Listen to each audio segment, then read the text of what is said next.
Welcome to class. Here at Schooling with Sonia, we've made it a point to start small and add every week to the things that we're going to be learning.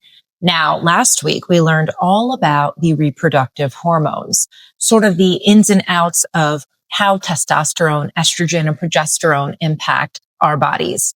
Now, today, I've got a pop quiz for you to start. So I hope you're ready. What is sex?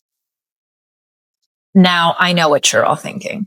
This is the first image that comes into your mind when I say, what is sex? Typically speaking, our first thought is generally drawn to P&V action. Well, if that's what your thoughts are on the definition of sex, you would be wrong. Because in truth, sex actually embodies any sort of physical, mental, or spiritual form of intimacy that can be for pleasure, connection, reproduction. Notice I put the word and or, because you can have any of these things exclusively for the act of sex, or you can have a combination. It can be any of those three things put together. The important thing to remember is that sex doesn't have to traditionally be what you're thinking and what society has taught us. In fact, masturbation is a form of sex. So having sex with yourself, pleasuring yourself, is one of the definitions of having sex. It also doesn't mean penetration. I mean, let's think about how lesbians have sex and all the different ways that they give one another pleasure. There's no penis involved. And yet the lesbian population is having orgasms at a rate that far outpaces heterosexual sex. So we've got a lot to talk about down the road in this class, but let's start with that. Sex can mean any combination of solo or partnered activity that brings you pleasure, a sense of connection, or feelings of intimacy.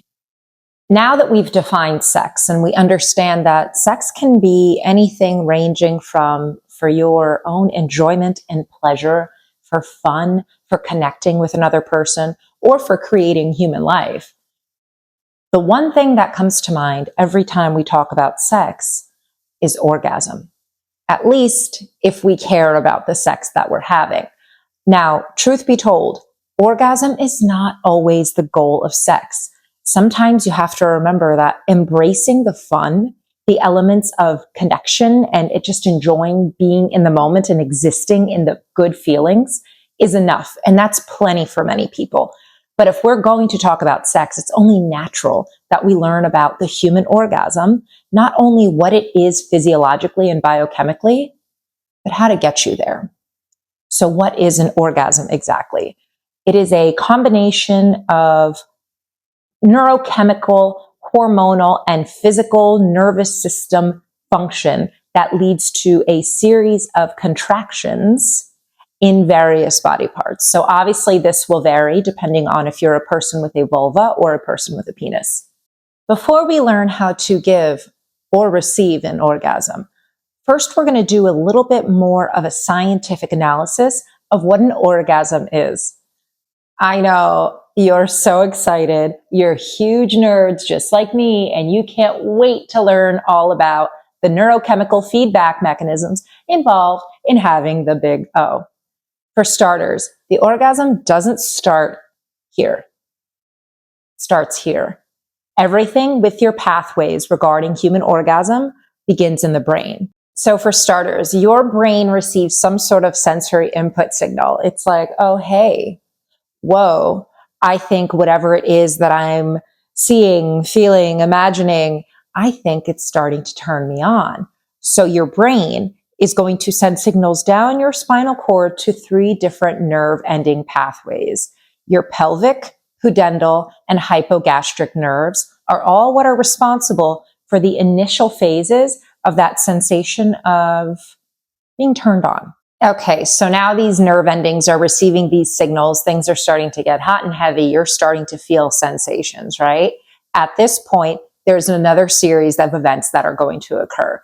Your pelvic floor, anus, and general genital area is going to start to contract, typically at a rate of 0.8 contractions per second.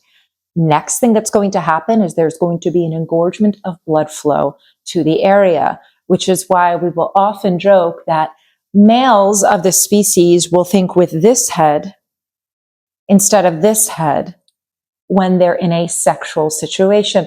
Although that's not necessarily fully true, eventually we will talk about a concept known as post-nut clarity and whether there is some truth to the matter. At this point in time, your body is receiving essentially a biofeedback loop that's going to feel really quite good until you hit the point of the explosion, the big finish, the big O. Now, how does your autonomic nervous system get involved in the action?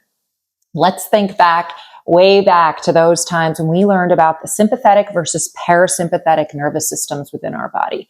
What do we know in terms of layman terms? The sympathetic nervous system is your fight or flight response. This is when your body is optimizing, prioritizing, running away from that lion in the wild, right? It's your survival mode. It's those things that you need to fully function. So we're not paying attention to any mechanisms within our bodies that aren't imperative for survival. Your parasympathetic nervous system, as we recall, is known as rest and digest. This is when you're in a safe environment. This is when the neurochemicals in your body are allowing for those other activities that mean I am safe, I am secure, I can perform the functions within my body that don't just need survival mode. The interesting thing about sex is it's a combination of both. The arousal side is activated by your parasympathetic nervous system. So let's think about it. You're resting, you're digesting, you just had a nice fancy dinner. Now you're lying on the couch, the lights are turned down low, you've got some candles lit. Oh, suddenly you're in the mood. The parasympathetic nervous system lends itself to the fact that you are sort of in a state of flow with regards to your sexual response and arousal. Now let's think about what happens when you're nearing orgasm. And if you've never had an orgasm, eventually we'll get you one. I don't promise, but I sure will work hard for it. But when you're nearing orgasm, what happens to your body? You feel flushed. You feel your heart rate elevated. Your breathing is quickened. It's as though you're kind of running in a race. That is your sympathetic nervous system, your fight or flight reaction, which comes along right when you're about to come. Now, what happens right after you have an orgasm? Sometimes you reach for a towel. Other times, chemically speaking, this is the series of neurochemicals that are going to be the big players after you have the big O. Number one, dopamine. Dopamine is the reward chemical. It is a motivating chemical in your brain. It is quite obvious why once you have an orgasm, you're going to release this and it's going to frankly feel good. Same with serotonin. Serotonin is going to give you that sort of mood stabilizing relaxation sensation that you notice after having an orgasm. Next, we have the cuddle hormone, oxytocin. And women especially release oxytocin after orgasm, which is that thing that kind of makes you want to lay around and talk about your feelings, cuddle, hug, kiss. And of course, we also have our friends, the endorphins, the painkillers, the euphoric neurochemicals, similar to like those who run marathons, except this marathon is probably horizontal. That all being said, some interesting studies have been shown on the human orgasm. We've done some MRI studies that research the brain and what happens during the big O. In fact, I have to go back and try to find a study that was done at Rutgers University in real time with women having orgasms. The point is, they found that there is more brain activation during an orgasm than there is in problem solving or exercising or other major sort of events. Your body really does kind of go all in for this experience.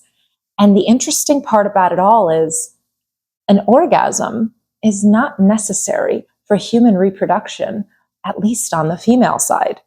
The other interesting part to note is that a man can have an orgasm without actually ejaculating. More to come next time on Schooling with Sonia.